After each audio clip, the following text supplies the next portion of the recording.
하나님, 오늘 또 말씀 전합니다. 주의를 집중하면서 주의 은혜를 입어 주의 종의 입술과 생각과 마음을 주관하시어 온전한 말씀이 선포되게 하여 주옵소서. 예수님의 이름으로 기도드립니다. 아멘. 오늘 나온 이 사사시대죠. 이 사사기는 이스라엘 역사에 나오는 사사들이 이렇게 나타나게 되는 그런 시대입니다.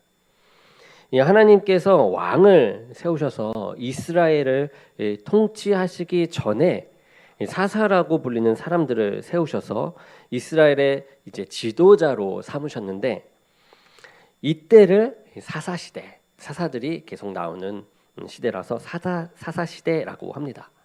이 사사들은 이 대적들이 이스라엘을 괴롭힐 때 군대를 모집해서 대적들과 싸웠습니다. 그리고 평상시에는 사람들을 말씀으로 재판하는 일을 했습니다. 그리고 사사시대의 이 특징은 사사들이 살아 있을 때에는 이스라엘에 평안이 있었지만 그들이 죽은 후에는 이스라엘 백성들이 하나님을 버리고 이 우상을 섬기면서 하나님 보시기에 악을 행하는 일을 계속 반복적으로 하게 되는 거죠. 이 혼돈의 시대였다라는 겁니다. 이 사사기에는 총 12명의 사사가 나오는데, 여러분들이 기억하는 사사는 누가 있을까요? 그 사사들 중에 오늘 기드온에 대해서 보려고 합니다. 이 기드온은 이스라엘이 미디안 사람들로 인해 이 괴롭힘을 당할 때 하나님께 세움받은 사사인데요. 괴롭힘을 당한 원인은 이 이스라엘 백성에게 있었어요. 이 드보라라는 사사가 있었는데, 이 사사가 이스라엘을 다스릴 때에 이 40년 동안은 평안했습니다. 평온했어요. 그런데 그녀가 죽자 이스라엘은 또 하나님 보시기에 악을 행해요. 그래서 여호와께서 7년 동안 이스라엘을 미디안의 손에 넘겨줍니다. 미디안 사람 손에 넘겨주게 되죠. 그런데 이 미디안 사람들의 약탈은 심각합니다. 그들은 이스라엘 백성의 이 생계는 상관하지 않고 눈에 보이는 모든 토지의 소유물이나 소산물이나 이 가축들을 약탈해 가는 것이에요. 그래서 이스라엘 사람들은 그들의 눈을 피해 이제 산으로 올라가 웅덩이와 굴과 이 산성을 만들고 숨어 지내야 할 정도였죠. 그러니 하나님을 버린 그들의 삶이 얼마나 큰 용사여라고 부르면서 하나님이 그를 통해 구원하시고자 하심을 이제 전하게 돼요. 그런데 사실 기드온이 큰 용사라고 불릴 만한 사람은 아니었어요. 미디안 사람들을 피해 숨어서 탈곡하는데 큰 용사라는 말이 적합한 그런 모습은 아니었던 거죠. 그런데 하나님께서 그렇게 부르시는 것은 바로 그를 큰 용사로 쓰시겠다라는 말이 되는 것입니다. 하나님이 큰 용사로 쓰겠다, 우리들에게도 너가 큰 용사로 너를 내가 큰 용사로 쓰겠다 하면 그렇게 되는 줄로 우리는 믿습니다. 아멘. 이제 기드온이 사사로 하나님의 부르심을 받았습니다. 그리고 오늘 말씀을 보면 이 미디안 사람, 이 아말렉 사람들, 이 동방 사람들이 이스라엘을 약탈하려고 이 메뚜기와 같이 몰려왔어요.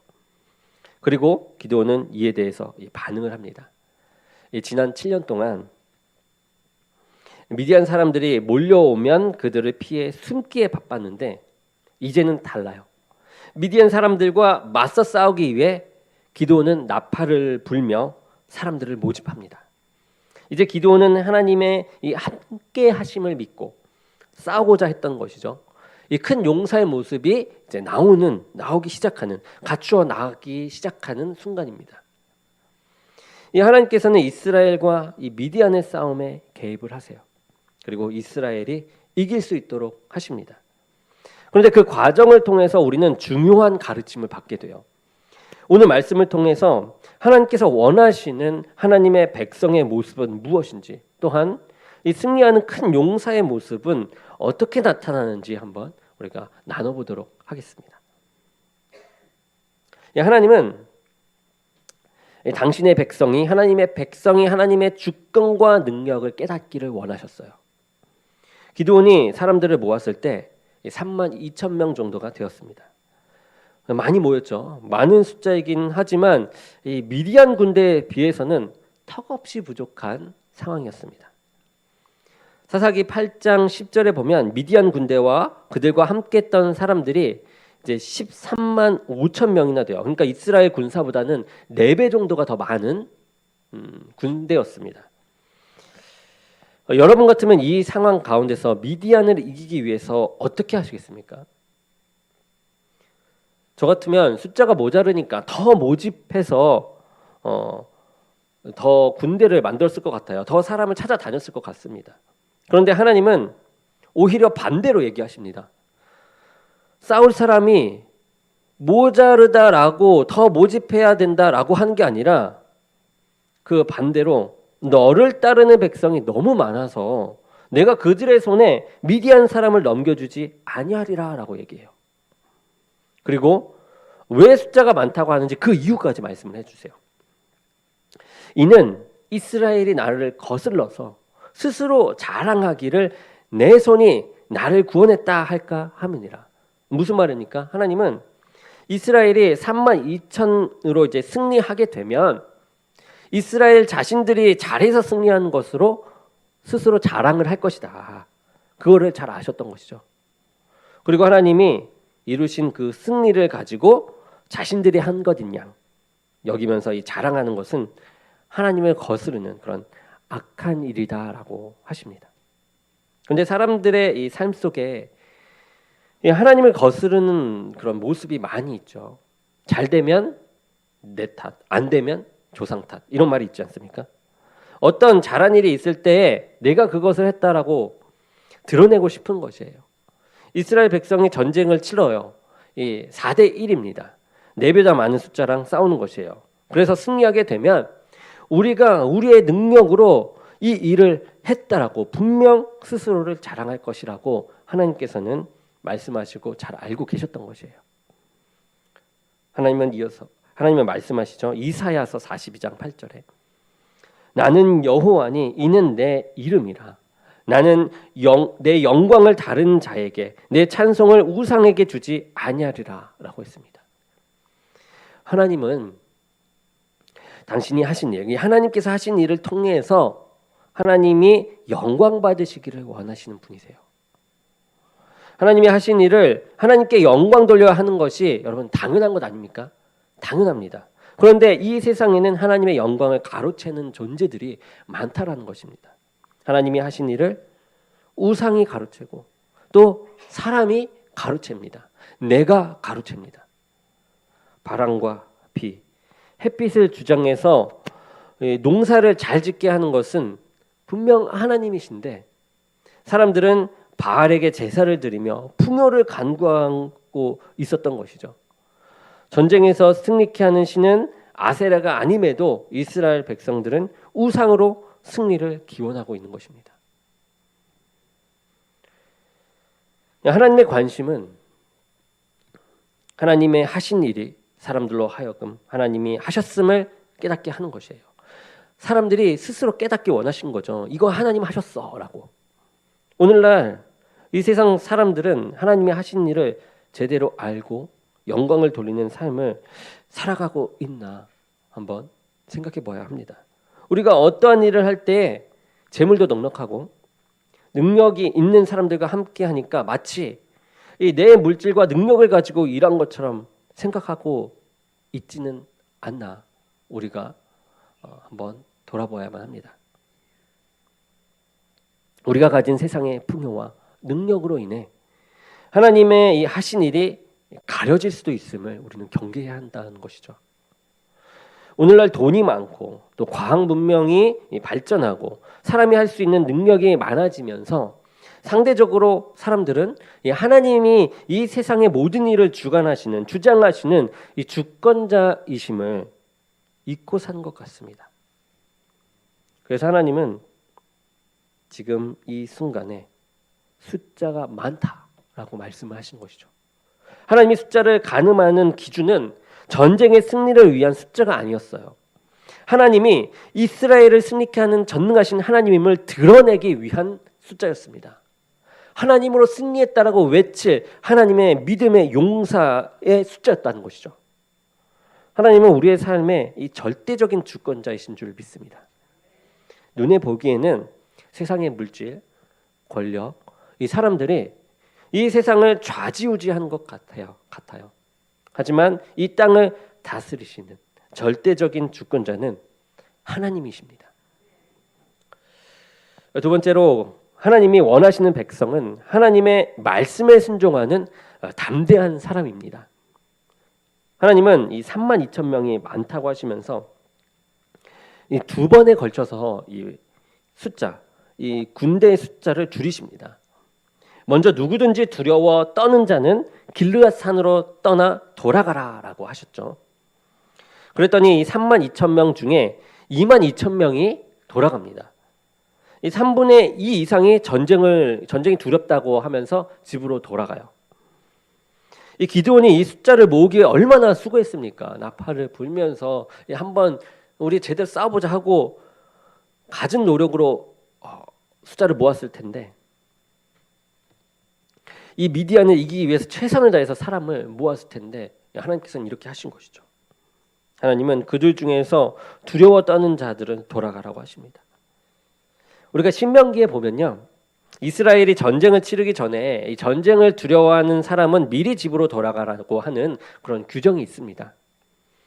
하나님께서 왜 그들을 돌려보내라고 하십니까? 오히려 하나님께서 그들에게 사기를 주셔가지고 너희들 내가 있으니까 너네 이길 수 있어 이렇게 사기를 주시면 집으로 돌아가는 것이나 더 큰 군대로 싸울 수 있었을 텐데 하나님은 이렇게 반대로 하신 것이죠. 그들이 전쟁을 두려워하는 것은 하나님이 그들에게 주시는 승리의 약속을 믿지 못했기 때문에 하나님은 그들을 돌려보내십니다. 하나님을 믿지 못했던 것이죠. 그들의 눈에는 하나님의 이 전능하심이 보이지 않았어요. 그리고 그 많은 미디안 군대가 오히려 전능하게 보였습니다. 그러니까 두려웠죠. 그러니 그들은 하나님의 이 주권을 믿기보다는 미디안 사람들이 자신들을 좌지우지한다라고 생각하기에 두려웠던 것입니다. 그런데 반대로 두려워하지 않는 이들은 하나님의 이 전능하심을 믿는 믿음으로 담대할 수 있었던 것이죠. 승리의 이 약속을 믿고서 담대했던 것입니다. 여러분, 믿음의 역사는 언제 나타납니까? 하나님의 약속과 능력을 믿고 담대하게 주님의 일을 하는 이들에게 나타나는 것입니다. 믿음으로 담대히 순종하는 자들이 믿음의 역사를 경험합니다. 이제 전쟁을 치르기로 작정한 담대한 사람 1만 명이죠. 이 1만 명이 남았습니다. 그런데 하나님은 이 기드온에게 말하기를 백성이 아직도 많으니라고 얘기합니다. 하나님께서 1만 명으로 미디안을 이기게 하시면 아직도 그들은 분명히 하나님이 아닌 자신들의 힘으로 미디안을 이겼다라고 자랑할 것이다라는 겁니다. 그러니까 사람들이 자신의 능력과 이 힘을 내세우고 자랑하고자 하는 이 욕망이 얼마나 큰지 하나님은 알고 있었던 것이죠. 사람들에게 나를 세우고자 하는 이 욕망의 큼을 우리는 인식해야만 합니다. 하나님은 사람의 숫자를 줄일 방도를 이 기드온에게 말씀해 주세요. 이번에는 1만 명을 물가로 인도합니다. 그래서 거기서 사람들을 시험하라고 해요. 그러면서 내가 어떤 사람들을 데리고 싸움에 참여해야 할지를 알려주겠다라고 얘기하십니다. 그리고 시냇가에 갔을 때 사람들이 그곳에서 물을 마시게 돼요. 근데 그리고 이 물을 마시는 모습이 이 두 모습으로 갈리는 것을 보게 됩니다. 한 사람은 개가 이 핥는 것처럼 엎드려서 물을 먹는 사람들이 있었습니다. 그리고 어떤 사람은 무릎을 꿇고 손으로 움켜 입에 대고 먹는 사람들이 있었어요. 그런데 하나님은 손으로 움켜 입에 대고 물을 마시는 사람과 함께 미디안과 싸우라고 하셨는데 그 사람들의 숫자가 300명에 불과했습니다. 하나님은 이 300명으로 너희를 구원할 것이라고 하셨죠. 9,700명은 다 돌아가라고 하십니다. 지금 미디안과 싸울 이 300명의 사람은 다른 사람보다 전투력이 좋아서 뽑은 것인가요? 아닙니다. 단지 하나님이 승리케 하심을 드러내시기 위해 그 300명이 뽑힌 것입니다. 이렇게 되면 숫자상으로 이스라엘 미디안 군대를 이길 가능성이 있습니까? 절대 없습니다. 한 사람이 몇 명과 싸워야 됩니까? 450명과 싸워야 돼요. 하나님은 이스라엘 군대를 사람들이 보기에 아주 약한 군대로 만드십니다. 왜 그렇게 하셨을까요? 바로 하나님의 강함을 드러내고자 하셨던 것입니다. 우리에게 있는 그런 약함이 있습니까? 걱정하지 마십시오. 그때는 이 하나님의 이 강함을 드러내고자 하시는 하나님의 계획이 있기 때문에 우리는 걱정할 필요가 없습니다. 바울도 고백하죠. 고린도 후서에 12장 10절. 그러므로 내가 그리스도를 위하여 약한 것들과 능욕과 궁핍과 박해와 공고를 기뻐하노니 이는 내가 약할 그때의 강함이라. 내가 약해짐으로 하나님의 강함이 드러나는 것, 그것이 복이라는 겁니다. 반대로 내가 강함으로 하나님이 감추어지는 것은 이 저주와도 같은 것이죠. 하나님은 이스라엘을 약하게 하셔서 하나님의 전능하심을 경험하는 복을 주고자 했던 것입니다. 이제 미디안 군대와 싸울 사람이 300명밖에 남지 않았습니다. 그리고 워낙 적은 숫자가 남았기 때문에 이제는 자신들의 힘으로 미디안 사람들을 이겼다고 말할 수 없는 그런 극단적인 상황까지 가게 된 것이죠. 그런데 문제는 그들도 떠나가는 이 동료들을 보면서 300명만 남은 우리 자신들을 보면서 불안한 마음이 생겼을 것입니다. 생길 것 같아요. 남아있는 300명이 하나님이 이제 300명까지 줄이실지는 몰랐을 겁니다. 어떤 사람들은 나도 진작에 무섭다고 하면서 집에 갈 걸 하면서 후회했을지도 몰라요. 나는 반드시 죽을 거다라고 생각할지도 모릅니다. 기드온도 지금 이제 병력을 보니까 두려운 마음이 생긴 것 같아요. 그래서 하나님은 말씀하십니다. 내가 내려가기를 두려워하거든 내 부하 부라와 함께 진영으로 내려가서 그들이 하는 말을 들으라. 이 기드온에게 두려운 마음이 있었는지 하나님의 말씀대로 이 부하와 함께 이 미디안 진영으로 몰래 들어가는 거예요. 미디안 진영에 들어가서 미디안 사람 2명이 하는 말을 듣습니다. 그들은 어떻게 생각하는지 듣는 거죠. 한 미디안 사람이 자신이 꾼 꿈을 이야기하는데요. 한 보따리, 그러니까 한 보리떡 덩어리가 굴러와서 미디안 진영을 쳤다라는 것이에요. 그리고 그 꿈 이야기를 들은 다른 미디안 사람이 이렇게 해석을 하는 거예요. 이것은 기드온의 칼이고 하나님이 미디안과 그 모든 진영을 그의 손에 넘겨주셨다라고 말을 하는 겁니다. 지금 기드온은 미디안 사람들을 두려워하고 있어요. 그런데 정작 미디안 사람들은 누구를 두려워합니까? 기드온과 하나님을 두려워하고 있는 것이에요. 이 말을 듣고 기드온은 하나님께서 자신들에게 승리를 주실 것을 확신을 합니다. 그리고 하나님께서 알려주시는 그 방법대로 미디안과 싸울 때 그 큰 군대를 한 사람이 치듯이 물리칠 수 있었던 것입니다. 하나님께서 기드온을 사사로 처음 부르실 때 이 미디안 사람들의 눈을 피해 포도주 틀에서 이 밀타작하지 않습니까? 밀타작하는 그에게 이 큰 용사라고 하면서 부르셨습니다. 근데 정말로 기드온은 300명의 용사들과 함께 큰 전쟁에서 승리하는 큰 용사가 되었습니다. 여러분, 큰 용사의 요건이 무엇이었습니까? 힘이 강하고 싸움을 잘하고 통솔력이 있으면 큰 용사인가요? 아닙니다. 하나님의 이 함께하심을 믿고 말씀에 순종하며 사는 자가 큰 용사가 되는 것입니다. 하나님께서 이기게 해주실 것을 믿고 담대하게 싸우는 자가 큰 용사가 되는 것입니다. 하나님께서 우리의 삶 속에서 우리가 가진 것들을 이제 줄이실 때가 있어요. 지금의 병력을 줄이듯이 우리들이 가진 것을 줄일 때가 있습니다. 때로는 재물을 제거하실 때가 있고 때로는 사람을 제거할 때가 있습니다. 육신의 건강이 줄을 때도 있어요. 교회도 어려울 때를 맞이할 때가 있습니다. 그런데 그 광경을 통해서 하나님께서 보시고자 하시는 것이 있다라는 것이에요. 하나님에 대한 믿음입니다.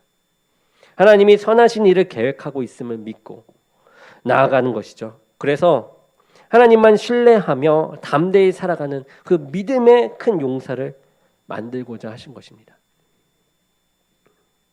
말씀을 정리합니다. 하나님은 사람들이 하나님의 주권과 이 전능하심을 믿고 이를 경험하며 주님께 영광 돌리는 삶을 살아가기를 원하십니다. 그런데 안타깝게도 때로 우리가 이 소유한 풍요와 이 능력들이 하나님을 경험하지 못하게 하는 그런 방해 요소가 되기도 합니다.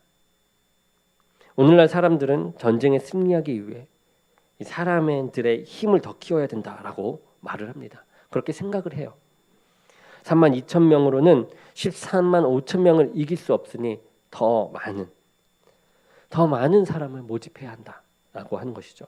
그리고 더 강한 무기를 개발해서 상대방을 제압해야 한다라고 합니다.